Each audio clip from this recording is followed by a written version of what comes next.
Hello guys and welcome to another tutorial looking at the AirStream DMX bridge. In this video I'm going to teach you how to make a strobe toggle button. So to start building my strobe button I'm going to go and grab the lights I want to strobe. I've got the pocket washes here and I'm going to make sure I only touch the shutter value here and set it to around 120, which is what I need it to be. Grab the pocket spots as well, set them to 110, which is the value they need to be to strobe. Making sure not to touch any of the other attributes, so the only active parameter that's going to be saved is the shutter. So I'm going to hit save there and record it into an empty scene. So now here when I go ahead and launch another scene and then enable my strobe button, you can see here the lights are going to start strobing exactly as I want them. However, when I turn off the strobe, the lights are going to turn off. And that's because the shutter value works in latest takes precedence. So when I release that strobe value, it's taking the shutter back to a 0 value, which happens to mean the lights turn off. So what do you do about this? Well, some people have come up with options where you have to enable another scene that has the shutter value back at full, so the lights come back on. However, I have a different method.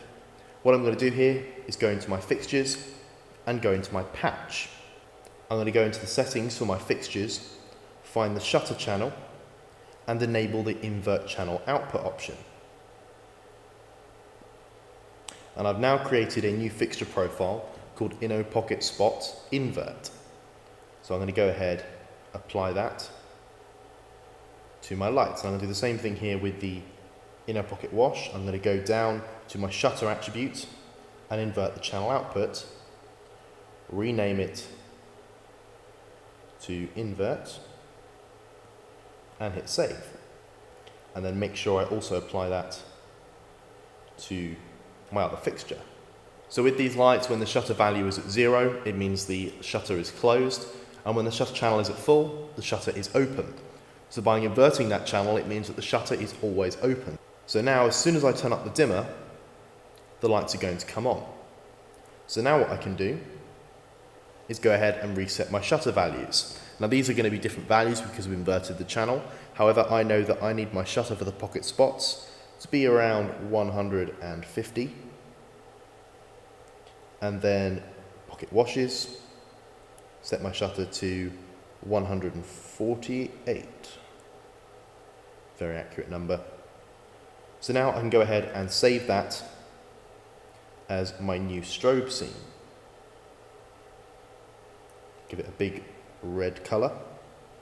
So now when I bring in a look and then bring in that strobe on the top, it's going to strobe all my lighting fixtures, and as soon as I release, it's going to release that shutter back to its new value, which is full. So the light will continue outputting. So that is how you can set up a really quick and simple strobe toggle.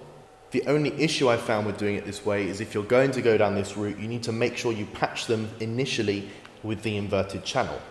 As soon as you change that strobe channel and save it as a new fixture profile, it'll undo all of the programming you've done and you won't be able to access any of the scenes you've recorded because you've effectively changed to a new fixture profile. So if you want to do it this way, make sure you set up your lighting fixtures with that inverted strobe channel when you initially patch your lights. I much prefer doing it this way because it allows you to get that nice and easy strobe toggle, but also because as soon as I bring up my dimmer channel, my lights are going to start outputting without me having to touch the shutter channel to open up the shutter. So that is a look at how you can build a cool little strobe toggle button inside the AirStream DMX bridge. If you have any questions, please leave them in the comments below and make sure you check out all my other tutorial videos at the annotation on screen or the first link in the description below. And as always, thanks for watching.